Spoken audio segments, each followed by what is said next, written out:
Bless me, mighty Judge, bless me till no one can curse me. Bless we bless we. Mighty Judge, bless thee. All may audiences so blessed by me and thee. Communication is divine, using microwaves against them, till it's only us in kind.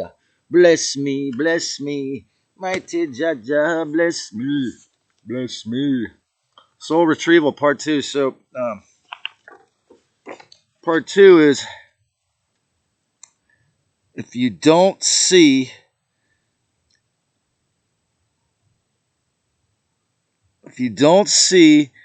that what I say is the truth, it's because you're still stuck in the 3D scientism method. Okay, so the Toltec path of recapitulation, which I have to pause because I'm only using computer, is okay. So you think of what the traumatic moment in your life, and the Toltecs say that it puts a hook in your subconscious mind, your actual physical brain. So when you figure out what you're supposed to learn, this is one of the great keys of the Toltecs. Figure out what they say.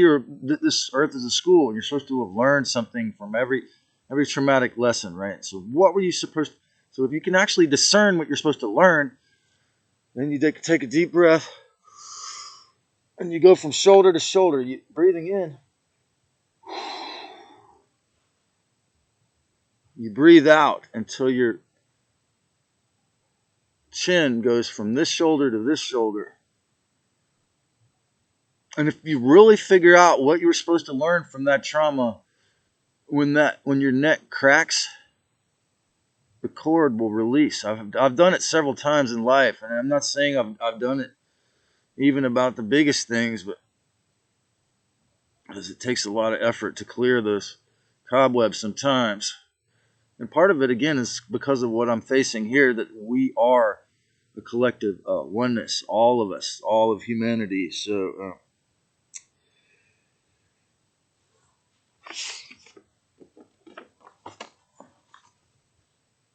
in the scientism death cult, you're taught constantly through the media, the free weekly, the colleges, elementary, all the schools, compulsory school systems. There's only 5 senses. No one is a psychic. Even though there's been detective shows on mainstream media where they use 16-year-old psychics to solve crimes, but that was fiction, and the movies are fiction, and The Men Who Stare at Goats, that was fiction. Yeah, it was actually a documentary. So, slavery consciousness is why you refuse to believe me. If you don't believe what I'm saying about astral parasites, basically subtly traumatizing and or manipulating and or mentally abducting 90% of us all the time. Like I say, why did they force everyone, the powers that be, to get a microwave cell phone in about the year 2003? And they ripped out all the payphones, 99% of them everywhere. Let's see why. Because to believe in a your multidimensional awareness might make you aware of the truth, which makes it very interesting to have a city councilman who, when he was elected, when he became mayor of Santa Cruz several years ago, I'm really thankful. Justin Cummings decriminalized psilocybin is the first thing he did. So it's interesting. The white hats are everywhere. Okay, so you can't deny that. So the fourth dimension is full of these demons, your fears, your worries, your regrets, your hating me for something in the past, or hating yourself for what you didn't do, hating yourself for what you're not going to do in the future, all that sort of shit. And that can like feed and abate the loose, and they can feed and abate these entities, right? So, and they're like Aleister Crowley, was the worst, but there's so many horrible, hundreds of thousands of black magicians pulling these entities in. So this is a huge battle we're in here, and it's not a joke. So it's very important to learn how to meditate if you can't discern the difference. I mean, in particular, right? So learn the difference between the archonic controlled thoughts, beliefs, the control, the egomania. Egomania is not just going to make you a narcissist, but it'll allow these beings to control you. That's how they do it.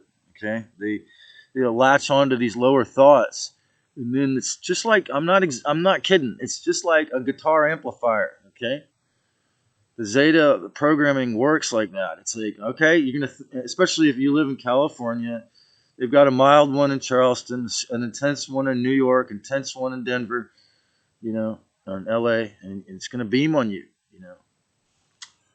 So you got to be really careful.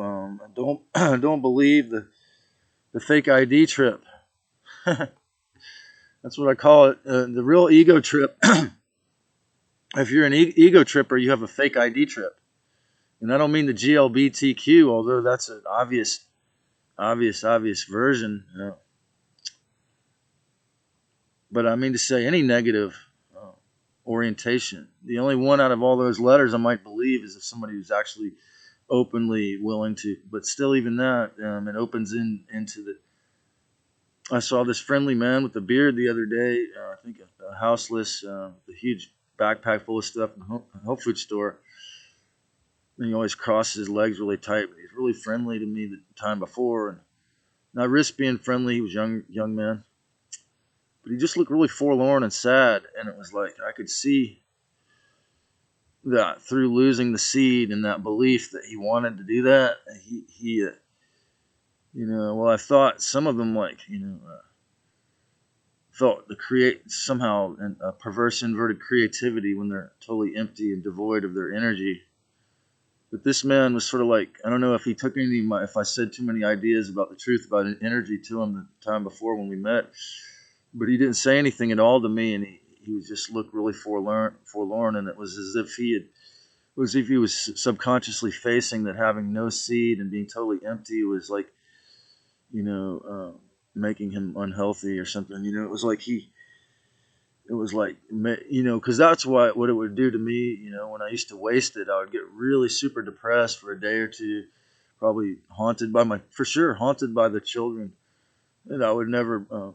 Whereas the style I'm at now, it makes it so that sometimes to a flaw to where I again the inverse problem. The perversity of the style I'm in now is that I tend to take it for granted, like the Ouroboros character it's not evil. Like I just accept. I guess because of the sickness of this town and this region, the mental illness, the curse. Maybe also because I'm still doing the shadow work, and this soul retrieval is really a shaman's idea of shadow work. So you got to know the difference between the archonic controlled thoughts and yours, because when you're stuck in 3D, it prevents awareness.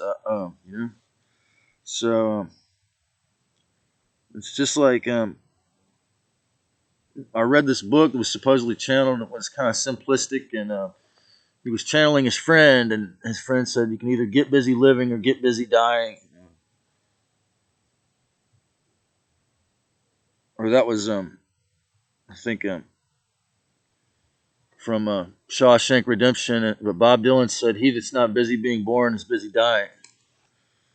So, so one of the ways to heal your life and to get back on track, or to get back into the groove with your soul and what you wanted to, and to retrieve it and to get back in alignment with the Most High and what you want for yourself in this incarnation, is again something I call reframing, which is to you really have to have hours out of your week away from other people and nature, preferably, or wherever you feel most comfortable, to meditate, to think about your life and where you think you made a mistake and went wrong, and again to do the soul retrieval work and figure out what you're supposed to learn, so that just by reframing it in the bigger picture, often you can see how your lessons will apply in a different way when you're older, or when you're wiser.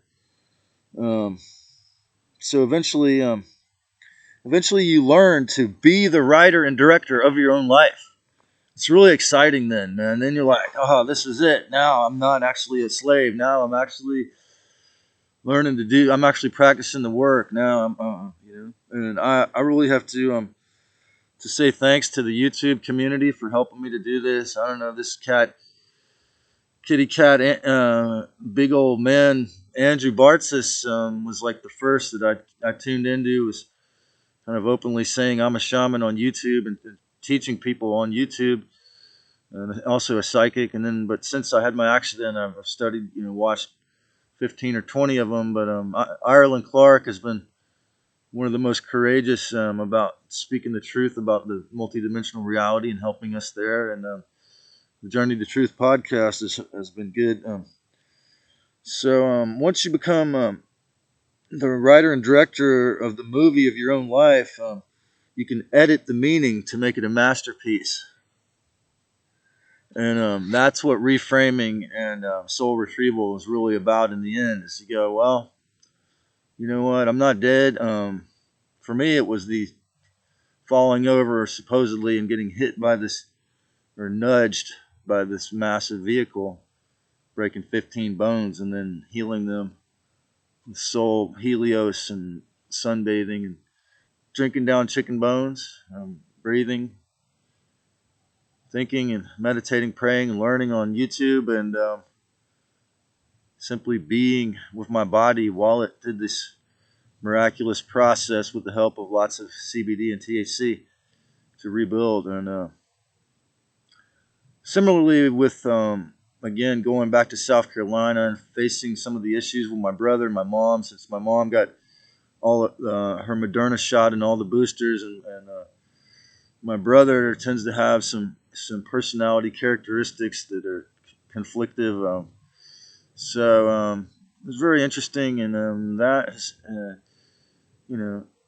actually starting to practice this, even just in that one episode, helped me to have the courage to begin this channel. So, for example, so I've given you a few examples here in my life, and I really think, and I certainly envision that you can learn how to do this, and that, again, if you have the courage to face yourself, face your past, face your future, face your so-called timeline, face your timeless now, face the reality that thoughts are things and they affect you.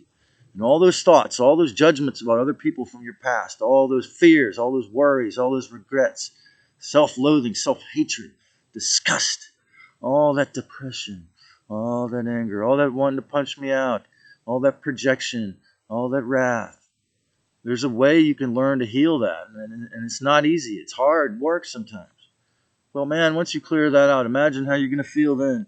Imagine how high you'll be able to get then when you can clear it. Okay, and I believe probably the most of the people that are watching and listening to this have this capability. A few of you are too stubborn; you'll never do it. But most people, there's a possibility you can do this and actually make your life into a masterpiece by not focusing on the darkness like the demons want, focusing on the moments where the Most High empowered you to actually empower yourself, to learn in the Gnostic way, through the wisdom, to not be hypnotized by the false, the Maya, the illusion, to create a great one.